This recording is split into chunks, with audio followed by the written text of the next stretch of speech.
അപ്പം നമുക്ക് സവോളയും പച്ചമുളകും മാത്രം ഉപയോഗിച്ചിട്ട് നമുക്കൊരു മോരുകറി ഉണ്ടാക്കിയാലോ?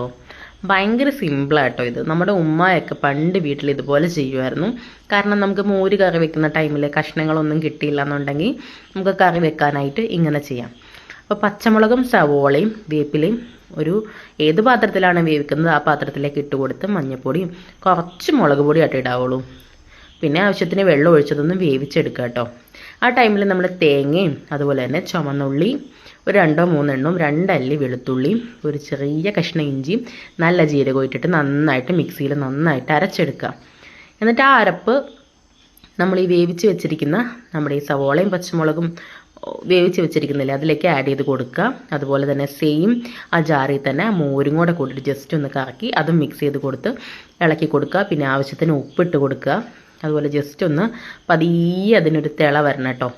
അതിനുശേഷം നമ്മൾ ഗ്യാസ് ഫ്ലെയിം ഓഫ് ചെയ്തതിന് ശേഷം ഒരു പാനിൽ ഉലുവയും കടുകും പൊട്ടിച്ച് കൊടുത്ത് ചുമന്നുള്ളി അരിഞ്ഞിട്ട് നമുക്ക് താളിക്കാം കേട്ടോ.